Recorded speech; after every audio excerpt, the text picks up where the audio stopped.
The following program was made possible by the financial support of viewers like you.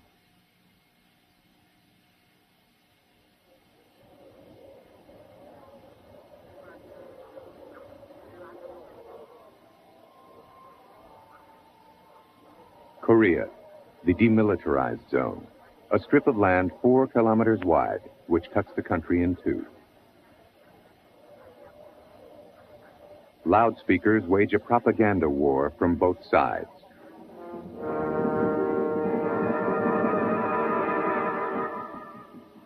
Here, 500,000 soldiers, North Korean, South Korean, and American, face each other across the narrow no man's land.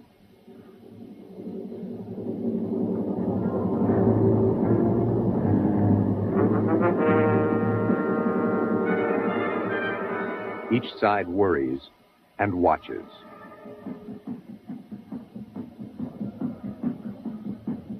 Here, 40 years ago, war erupted. The war between World War II and Vietnam. The war many Americans have forgotten.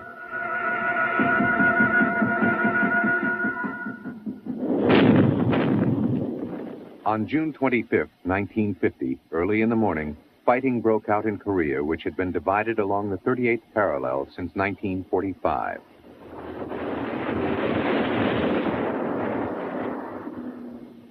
First reports from the southern side suggested that this was a general attack from the north.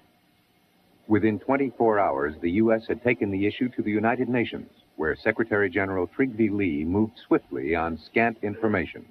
After midnight yesterday, I was informed that the conflict appeared to have broken out in Korea.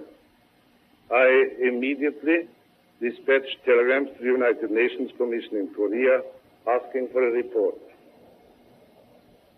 The Security Council took the initial step towards launching the UN on its first and only war. It was a major war fought within the boundaries of Korea by the armed forces of 20 states.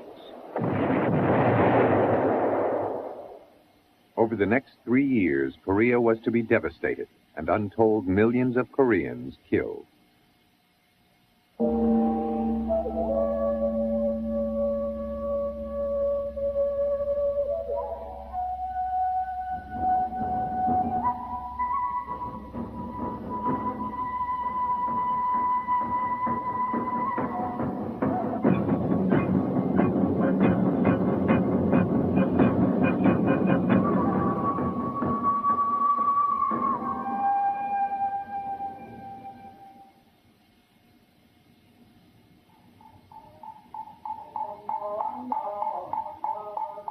Korea had been an independent, united country for more than 1,000 years before the 20th century.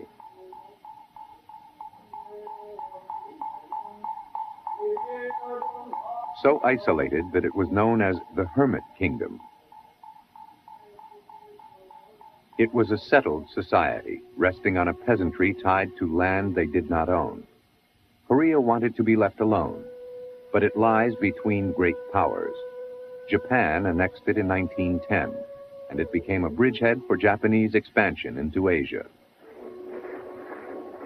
After the First World War, Koreans hoped their interests would be recognized.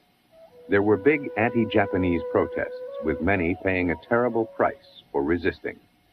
Others adjusted and tried to get on with their lives. But it was a police state run for Japanese ends. Millions of Koreans were exiled and lost their land, their national identity, even their names. When a Korean won the marathon at the 1936 Olympics, he had to run in the colors of Japan. First, Kite-san, Japan.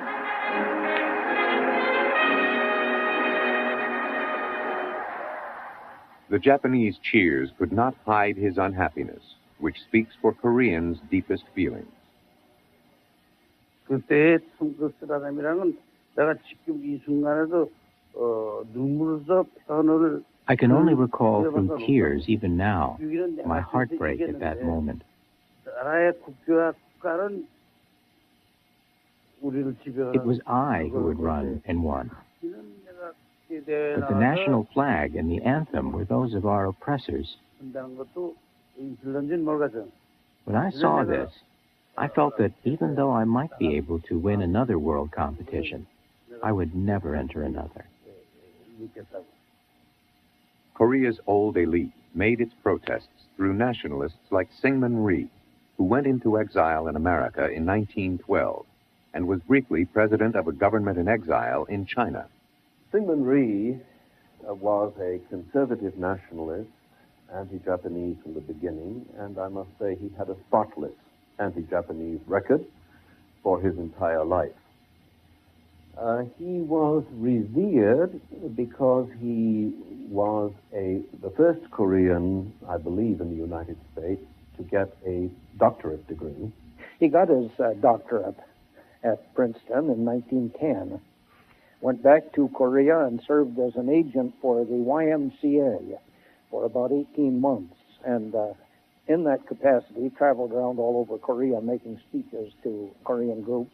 The Japanese suspected that he was probably promulgating ideas of independence, which was probably a very sound suspicion. But resistance became dominated by younger people, communists who fought the Japanese mainly in Manchuria. One was a man who took the name Kim Il-sung. Kim Il-sung had been a guerrilla leader in Manchuria, Manchurian hills between about 1932 and 1941, when he and his men, a very small number of men surviving the anti-Japanese struggle, had retreated to the Soviet Union. World War II brought hope to Koreans of the defeat of Japan. At Cairo in 1943, the Western Allies promised independence in due course. Then, at Yalta in 1945, Stalin agreed to enter the war against Japan. In early August, the Russians fought their way into northern Korea as liberators. The U.S. decided it should occupy part of Korea. Americans landed near the nation's capital, Seoul. Well, we looked at the map and thought that it would be a good idea if Seoul, the capital of Korea, were in our zone of occupation. But we knew that the Army would not want us to go very far beyond that, and so we looked north of Korea, and there was no clearly distinguishing geographic feature, but there was a 38th parallel. And so we came back and suggested that. What none of us there at that meeting from the State Department or the Army knew was that earlier in the century there had been discussions between the Russians and the Japanese about a division of a sphere of influence in Korea along the 38th parallel. Had we known that, we would have selected any other dividing line. Actually, they accepted the 38th parallel with alacrity. And there they met the Americans, the only place in Asia. They fraternized as they had done in Germany 4 months before.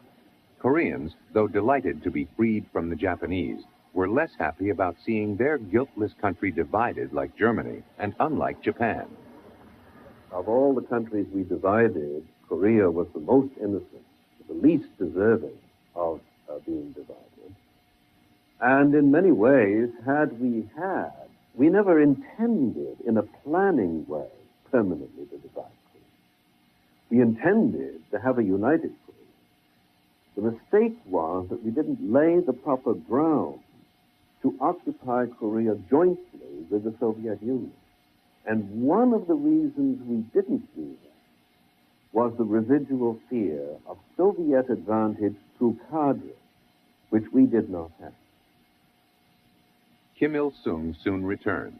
People's committees were already in existence. The Pyongyang Committee was headed by a conservative, Cho Man-sik. What can one say about the People's Committees? They were truly representative of spontaneously formed bodies. They included various shades of opinion, democratic and reactionary. Incidentally, there was a reactionary in Pyongyang, too, head of the People's Committee, one Cho Man-sik, who was later relieved of his duties. 건국준비위원회에서 The Russian army commander demanded a meeting with Mr. Choman-Shi of the People's Committee, and we were told that it could be reorganized. The Committee for the Preparation of Korean Independence would select 15 people, and that would be matched by 15 people with communist connections. He instructed us. He didn't seek agreement. We had to adhere to the wishes of the Russian troops who had arrived.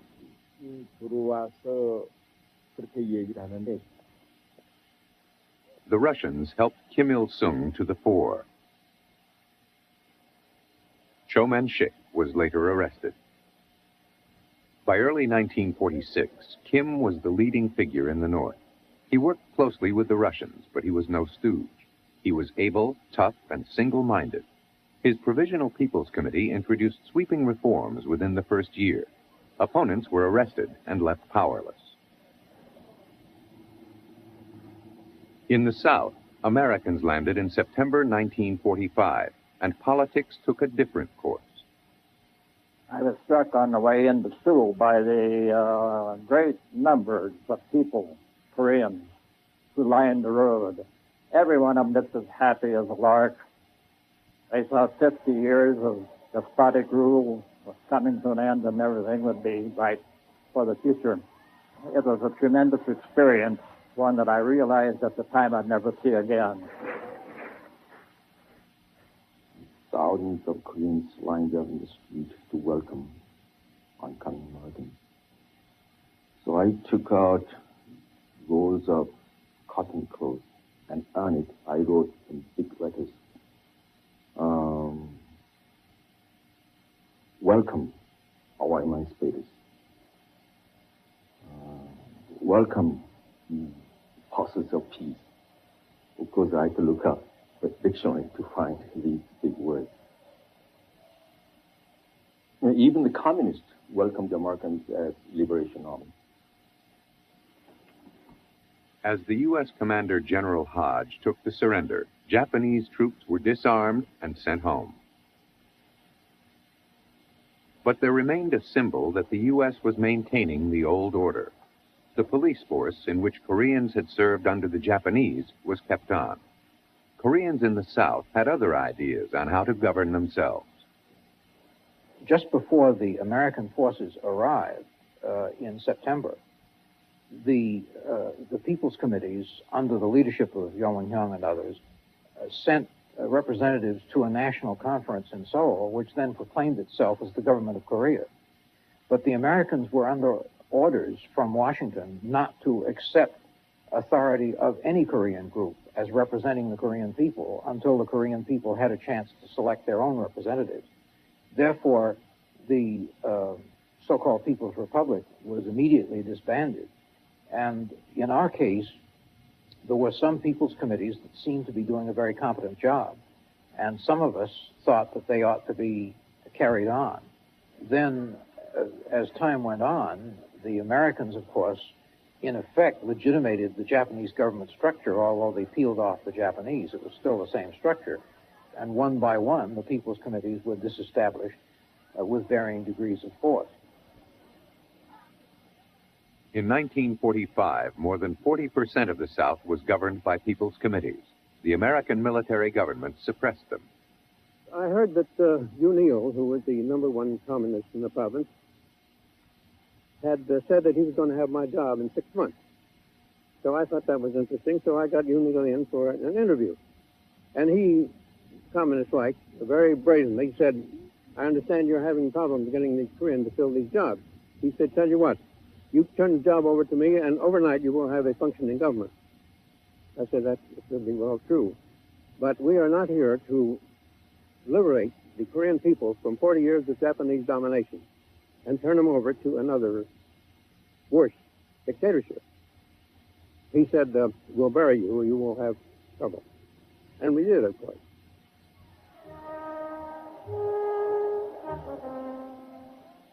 From the beginning, most Koreans tested the limits of their liberation.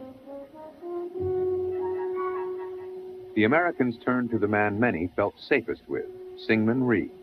General Hodge introduced him in October. His speech surprised some listeners. He didn't give the speech that was written for him. And he emphasized a great deal in what he did say, they need to do away with the 38th parallel to reunify Korea. Well, that was sort of a setback to our initial expectations because they didn't want to stir up any animosity with the Russians right away. But he proceeded to do it. And that was a typical performance of Sigmund Rhee. You never could tell what he was going to do, except he probably wouldn't do what he was asked to do. Rhee also took issue with a joint commission of Americans and Russians set up in a 1945 conference in Moscow. The Allies had agreed to a united provisional government, then perhaps a great power trusteeship. Many Koreans resented this. We do not want the wind from Siberia or the wind from the Atlantic. The Americans at the time pointed me out as anti-American because in order to survive, I believed Korea needed to maintain a fraternal relationship with the USA, militarily, economically, and politically. But in terms of ideology, we should not follow that of the USA.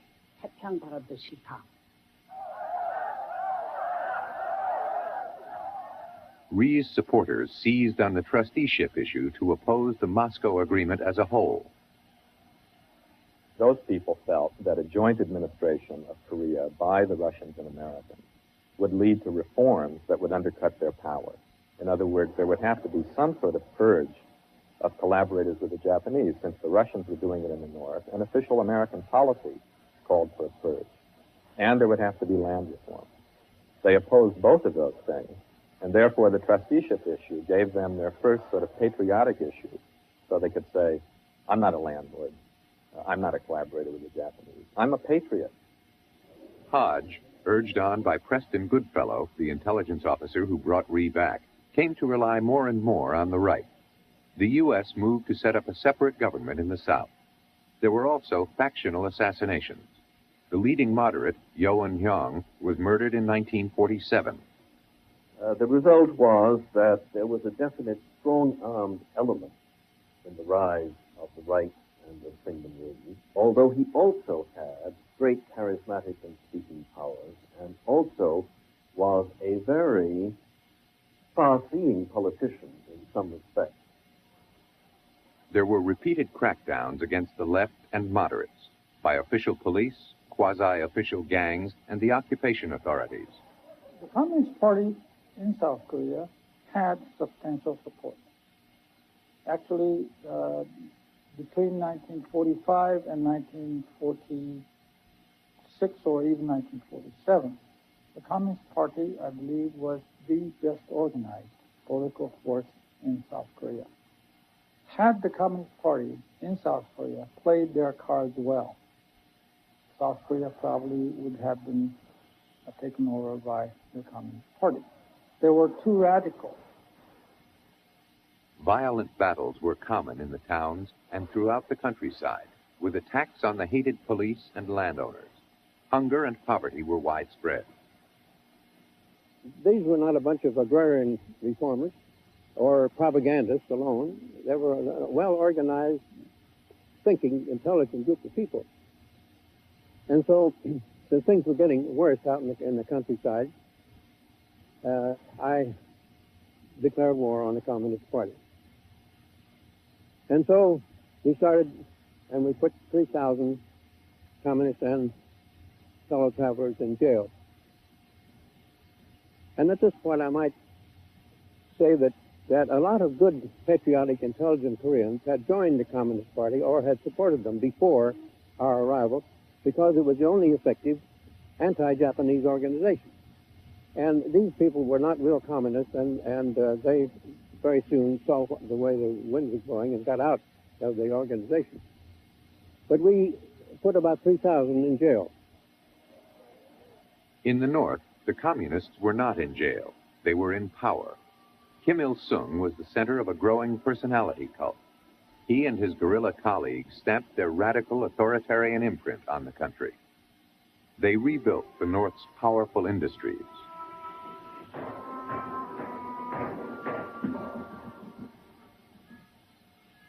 They improved education and the position of women. Elections offered no choice, a vote for the official list in a white box or against in a black box. Few dared use the black box. But the regime's land reform won its support. The land question was the central social question in Korea in the 1940s. A social question, let's say, behind the politics of the period.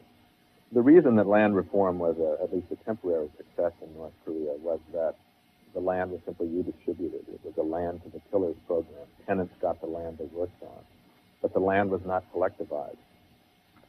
Neither regime wanted to lose what it had. In the north, the Korean People's Army was founded in 1948. The regime killed some opponents and suppressed opposition in all forms.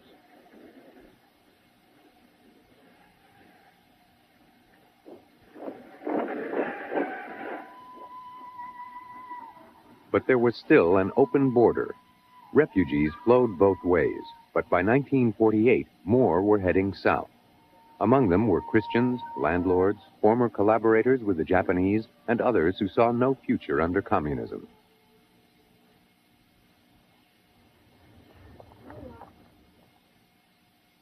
The repression of the religious people was getting much more severe. As I understand it, there was only Kim Il-sung University for higher education. While I was there, as many as 500 people, religious people and students, were convicted and sent to Vladivostok.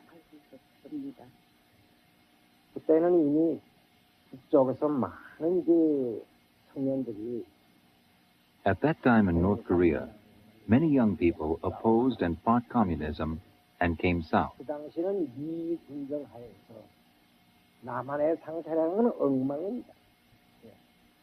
The situation in South Korea under the rule of the United States military government was chaotic. The United States military government pursued the general appeasement policy, which approved both communism and democracy.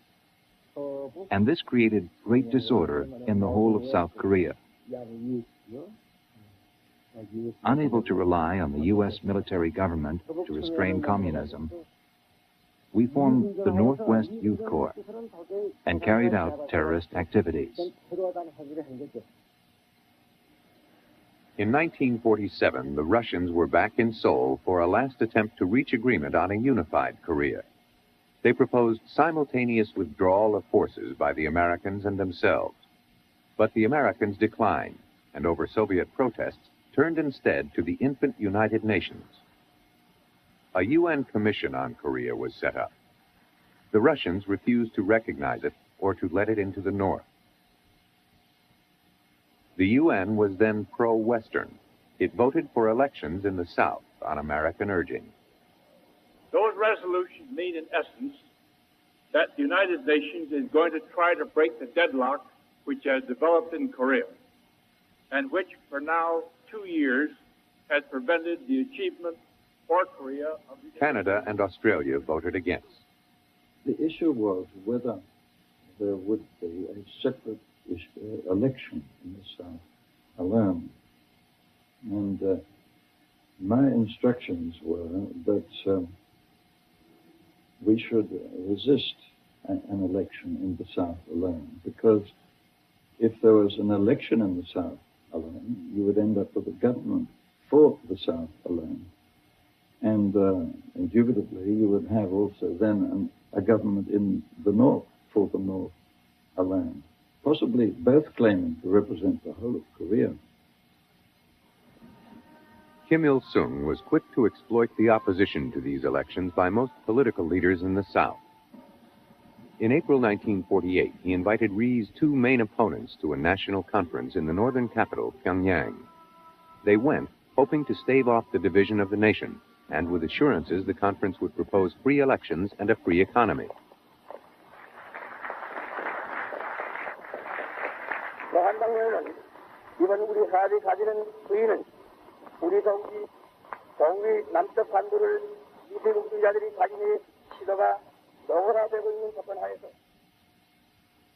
Before Kim Kyu-shik and Kim Gu, Rhee's southern opponents, returned from Pyongyang, the North had announced a Soviet-style constitution.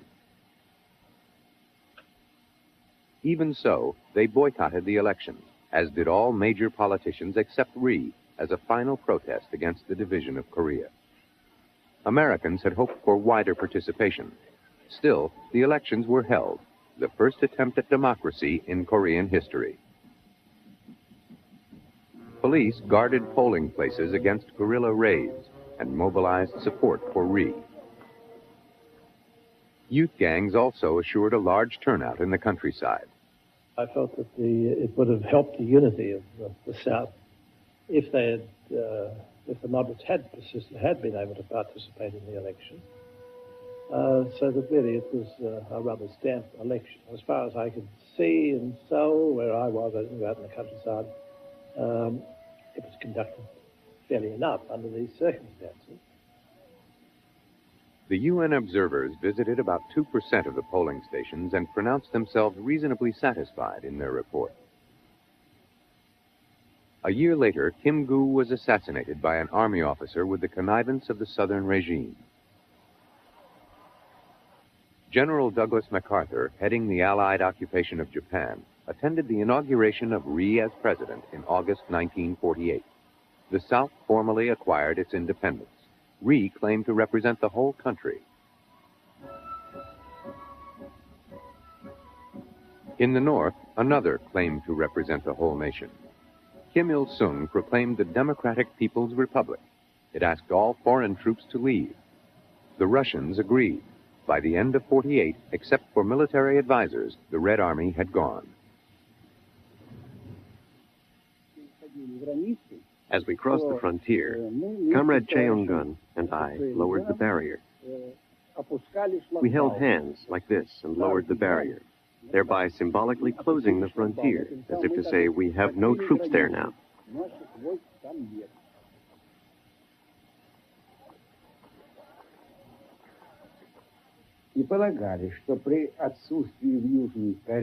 We assumed that in the absence of major American forces in South Korea, no war could break out. Because there was a united democratic front of 5 million in South Korea. And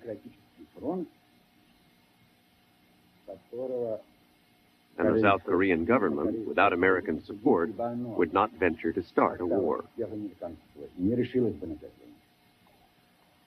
The South was in trouble. The economy was hurt by high inflation, and discontent was widespread. Order was maintained by the police.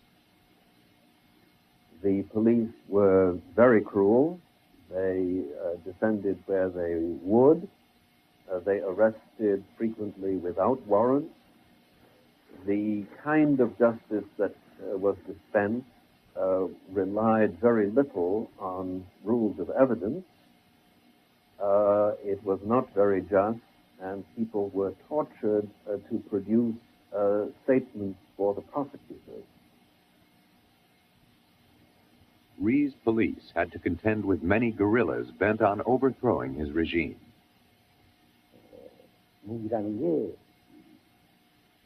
Our only weapons were 3 carbines and some bamboo spears. Our arms were as poor as that. So we had to raid the police station to get some guns. When I joined, I soon learned that the guerrilla group was composed of those eager to fight and crush Syngman Rhee. On the island of Cheju, guerrilla activity was intense. In May 1948, the U.S. military governor, General William Dean, flew in to supervise counterinsurgency operations. The guerrillas were mainly poor peasants who had taken to arms. Their weapons were often crude, but they could be lethal. A cycle of revolutionary violence and reprisal was underway. Some 30,000 people were killed on Cheju.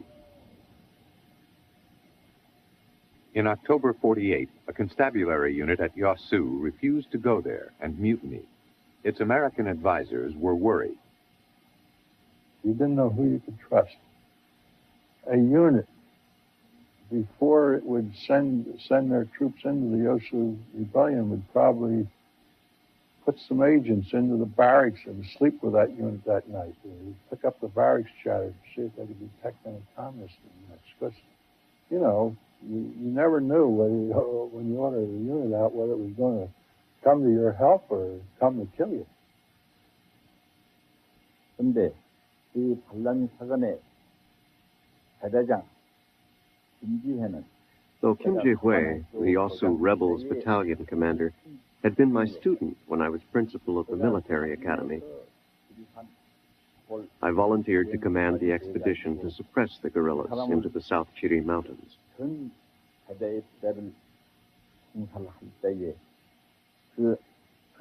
It hurt and broke my heart when I shot him and the whole battalion.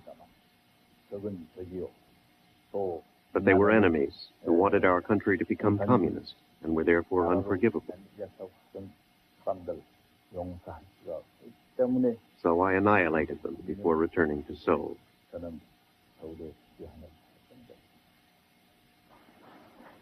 Some troops in the South rebelled, others defected. In May 1949, 2 battalions of frontier troops defected north, including an officer whose doubts began 2 years earlier.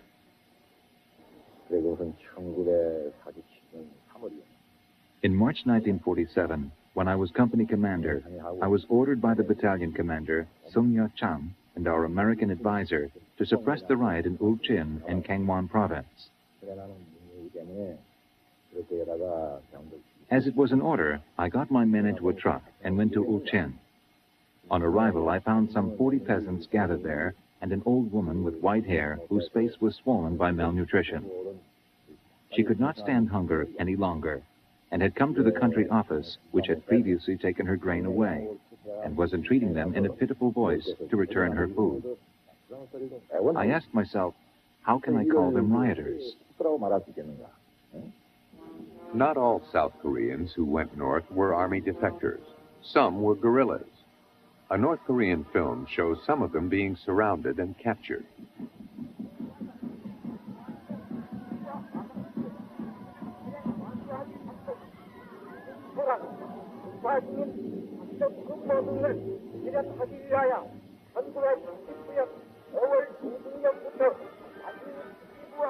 They faced an orchestrated people's court and, presumably, execution. The North Koreans were early advocates of the power of film. The North gave close attention to its armed forces and their ability to strike hard in the heavy seesaw fighting across the 38th parallel, which increased sharply in the summer of 1949. While the propaganda units sometimes worked overtime, there was real fighting involving thousands of troops and artillery. Incidents increasingly broke out. And these incidents were feint, if you will. They were never intended as serious invasions. But extremists in the South Korean army, like General Kim Pak-il or Kim Seok-won and so on, and on the North Korean side as well, would make incursions and would exchange shots, and there was a chain of violence reaching virtually up to the Korean War. Rhee and his top officers, many of them northern exiles, wanted to march north. This letter to his American advisor later fell into North Korean hands. What Rhee was saying to me, and he said it very explicitly and very clearly, is that North Korea should be recaptured by force of arms to fulfill the United Nations mandate that the Republic of Korea government was the only legitimate government on the Korean Peninsula, to fulfill the ancient nationality of Korea. And he went on to make it perfectly clear that it was impossible for him to do anything without the sanction of the American government. The U.S. kept Rhee in check by denying him offensive weapons. When the U.S. pulled its troops out of South Korea in June 1949, it left behind advisors and only defensive weapons. Washington planned to appeal to the United Nations if South Korea were attacked. But the world's attention at this time was focused on Europe. On Czechoslovakia, where in 1948 a Moscow-inspired coup solidified Soviet influence.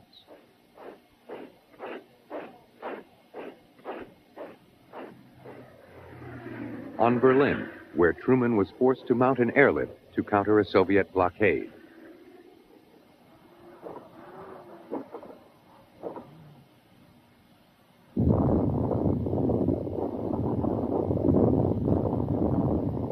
And on the Soviet Union. In August 1949, it broke the U.S. monopoly on the A-bomb.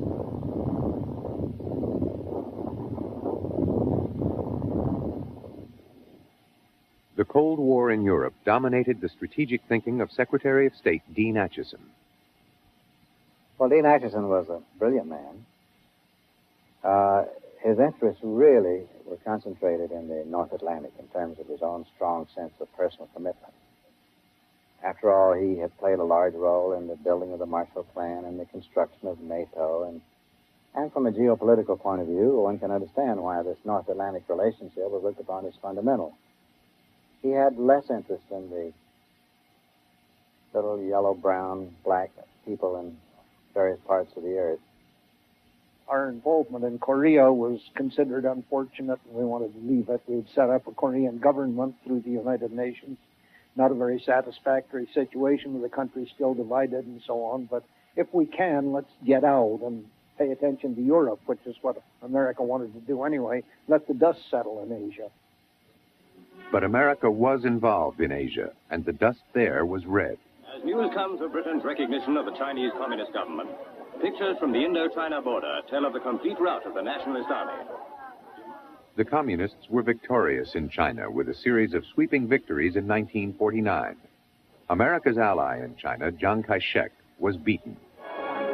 A monster rally in Shanghai celebrates communism's greatest victory since the coup in Czechoslovakia. As the Communists took over the mainland, U.S. attention shifted from Europe to Asia. Chiang Kai-shek fled to Formosa, and the American right became fixated on who lost China. Acheson clarified his policy on China in late 1949. He ruled out a defense of Formosa. The United States of America is not going to quibble about the integrity of its position. As the President has stated, we are not going to use our forces in connection with the present situation in Formosa. We are not going to attempt to seize the island. We are not going to get involved militarily in any way on the island of Formosa. The policy of defending Korea seemed less clear, at least from Acheson's January 1950 remarks at the press club. Dean Acheson's press club speech was very important, not so much for what it exactly said, but how it was interpreted. Well, he described our defense perimeter in the Pacific, and he left Korea out of that perimeter. He did add that for areas beyond this line, resort must be had to the United Nations, and the experience has been that that is not a weak reed upon which to lean. But nevertheless, his speech was widely interpreted as writing off Korea. This Acheson speech was exactly like Hitler's contention that he wanted peace. It was all deception, and the leadership in North Korea knew it.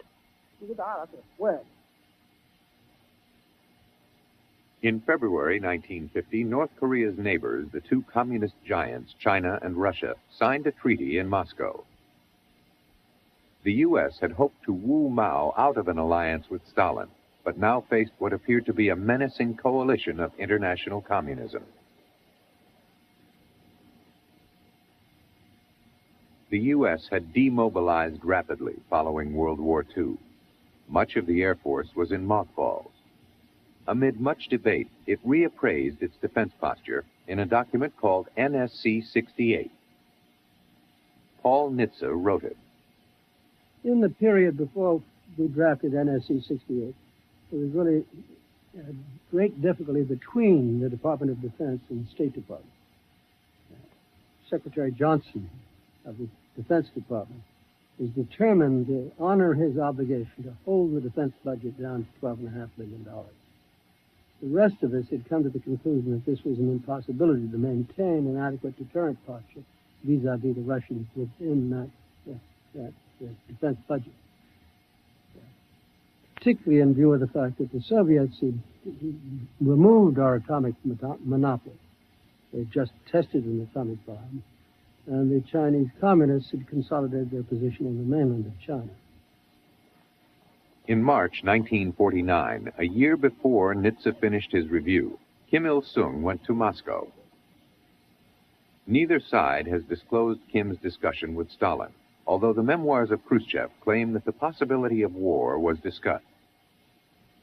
I cannot exclude that Kim Il-sung maybe asked about the position of the Soviet Union, how it will be in case of such a complication, of such a conflict there. And I assume that our side has expressed the readiness to help Korea by economic help or maybe some military supplies and so on. Stalin had no formal defense treaty with Kim Il-sung, but the North Koreans bought more than 100 Soviet T-34 tanks after Russian troops were withdrawn. By 1950, the Soviet tanks had arrived in North Korea.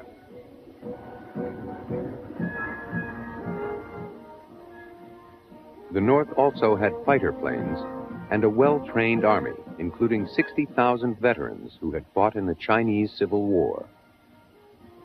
The Northern Army was larger than the South's, though the South had a larger population. But the South's forces had expanded rapidly with U.S. aid, though no tanks or combat aircraft. Military activity intensified on both sides of the 38th parallel. We in Pyongyang came to notice the possibility of war. I cannot say exactly what time, but probably sometime late in 1949 or early 1950. And I happened to live in the neighborhood of one of those centers, therefore we could see that great deal of mobilization was going on. And these led us to believe that some great event was going to happen. Então, eu estou dizendo, efetivamente, 48 já começava transportes de canhões, armas. The North was prepared, as I said, from 1948 onwards. There were trucks with big guns moving about, arms, everything. Anyone could understand what was going on. Ninguém percebeu. Talvez Maybe the South Korean military knew what was happening in the North, but the people of South Korea were caught by surprise. In Japan, General MacArthur argued, like the American right, that the focus of the struggle between East and West was in Asia, not Europe, and that the time had come to contain and maybe roll back the tide, including rehabilitating Japan.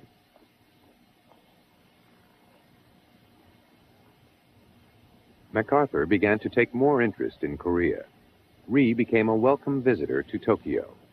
But Washington threatened to cut vital aid when Rhee tried to postpone elections scheduled for 1950. The elections were held, again with UN observers. We were there to supervise the elections, which we did, and they ran, in my opinion, very well.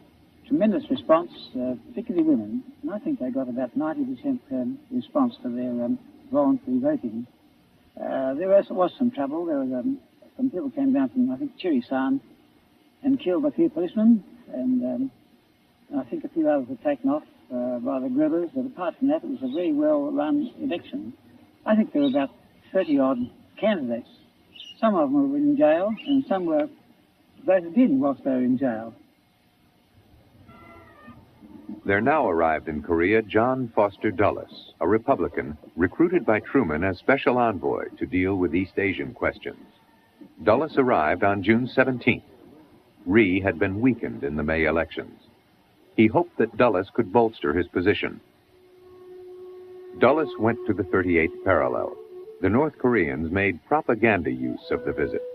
It seems unfortunate that when he went up to this spot near Quezon to look at the parallel, he should have been photographed in that position that we saw on so many people. Because the Commission itself had been to that point. We were told that would be a good point to go to if we wanted to verify with our own eyes the site of the pillboxes on the North Korean side and that sort of thing, and get a feeling of the tension that was there. Not even the peasants were working. Back in Seoul, Dulles spoke in the National Assembly. He told Rhee he was not alone. Australian delegate Arthur Jameson dined with them that night. He used that dinner to try and get a statement from Dulles, Senator Dulles, as to what the American reaction would be if there were an invasion of South Korea. And in various ways, he was a very persistent man and intelligent. He came at this question from various angles throughout the course of the evening, trying to get Dulles to say something that could be regarded obviously as a commitment. And he didn't get it. Dulles went on to Tokyo to confer with MacArthur about a Japanese peace treaty. Reports on what he agreed to in Korea conflict. He did not seem unduly alarmed.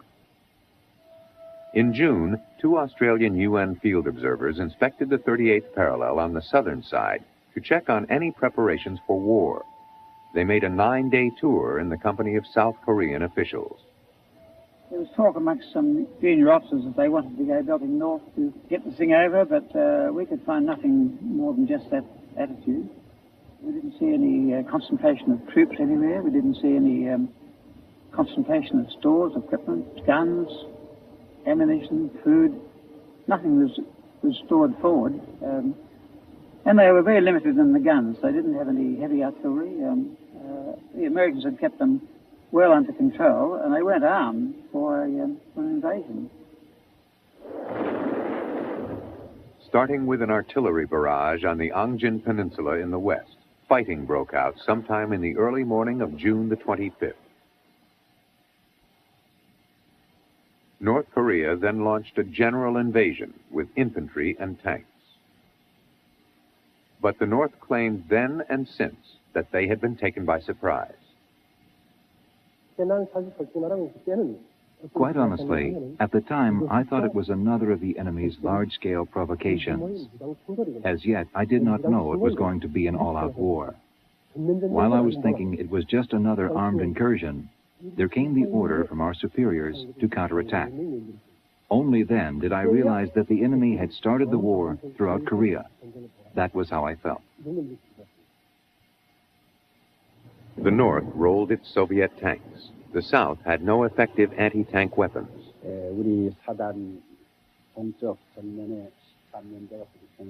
On the east side of our division, the 13th Regiment was challenged. The T-34 was the tank which had been used by the Soviet Union during the Second World War. At the time, our 1st Division did not have any particular weapons to counter that, and we suffered considerable difficulties. In a broadcast the same day, Kim Il-sung accused the South Koreans of an all-out attack along the parallel. A North Korean map shows this version. South Korean officers did claim the early capture of one city, Cheju, just north of the parallel. I never quite knew what went on. There's a bit of a mystery still about Cheju. I think it may have been Pak and his merry men in 17th Regiment attacking it. There could have been some of them fighting their way to get back into South Korea. We didn't hear anything about it until the war had been going for a while, and I never quite knew what went on. It's been said that they attacked there and that the North Koreans responded. Well, I don't think that this can hold water because the 17th RCT was in the Angjin Peninsula, and it would have presented a tremendous line of communications problem had they done an attack to the north. Of course we know that the North Koreans invaded the South. The question is, what's the meaning of that invasion?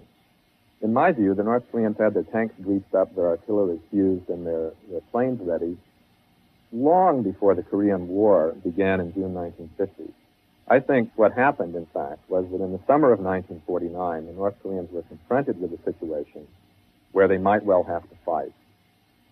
In my view, the North Koreans were not ready to fight in the summer of 1949. And I think what they did was to develop a strategy to launch a preemptive assault, or perhaps an assault that came with a minor provocation. Maybe they were waiting for the first Southern provocation of the summer of 1950. But in any case, their strategy was a blitzkrieg. As people fled from the fighting, North Korean tanks thrust towards Seoul. News of the fighting reached Washington on a Saturday evening. Truman was at home in Independence, Missouri. Atchison was also out of town. Other top officials were at dinner. I myself, who was Assistant Secretary for Far Eastern Affairs, was having dinner with the columnist Joseph Alsop. And at that same dinner was Secretary of the Army Frank Pace. An officer came in and conferred with Dean Rusk and myself, advised of what had happened. Both Secretary Atchison and Secretary Johnson were out of the city, and so I went to the Pentagon, and Dean went to the State Department, and I stayed there all night. Atchison conferred with Truman by phone. Other key officials met in Washington that night. At that meeting, the first issue is, do we respond? And I think that was not a difficult proposition. I think it was clearly identified in the minds of almost all of the participants that if we allowed this particular action to move unchallenged, that we faced long-range trouble, particularly with the Soviet Union. That was the evening in which we decided that the first thing we should do is to take this matter to the United Nations. And so we alerted our people at our delegation to the United Nations to call for a special meeting of the UN Security Council the next day. At 4 o'clock in the morning on Sunday, June 25th, Korean time, armed forces from North Korea commenced an unprovoked assault against the territory of the Republic of Korea. The Russians had been boycotting the Security Council because of its refusal to seat Communist China. They failed to return. I was amazed that the Russians, when they realized what the Security Council was about to do, did not suddenly appear and do something about it. Because if it were true that the Russians were well aware of what was about to happen, it's most unlikely that they would have stayed away from the Security Council that afternoon. I think the Russians were a bit surprised by what happened and didn't get themselves organized in time. And to this day, I still don't understand it.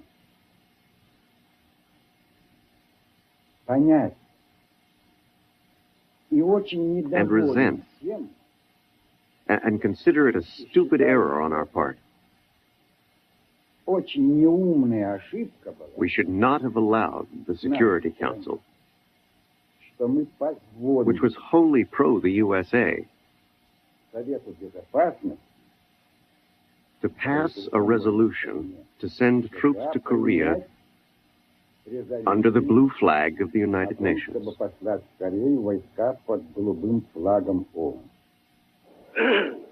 After midnight yesterday, I was informed that the conflict appeared to have broken out in Korea. I immediately dispatched telegrams to the United Nations Commission in Korea asking for a report. Information was sketchy, but the report confirmed an attack by the North, though not the U.S. charge. It was unprovoked.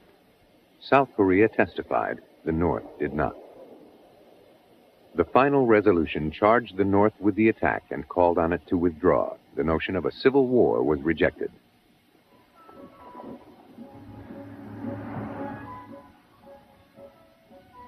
In the areas the North Koreans occupied, sympathizers emerged to join them, and people's committees were set up.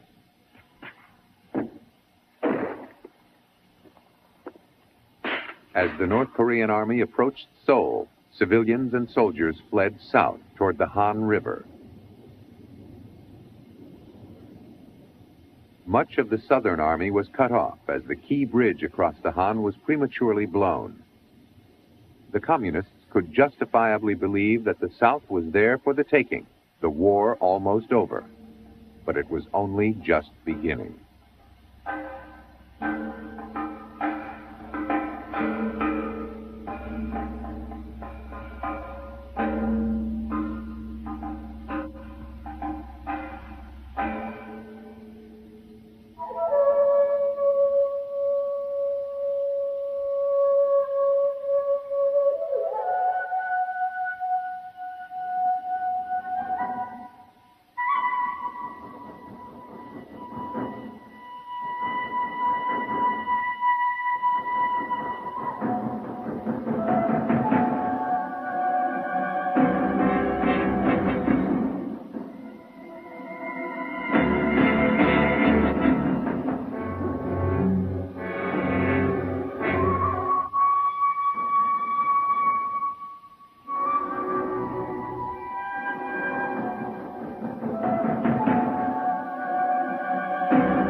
This program was made possible by the financial support of viewers like you.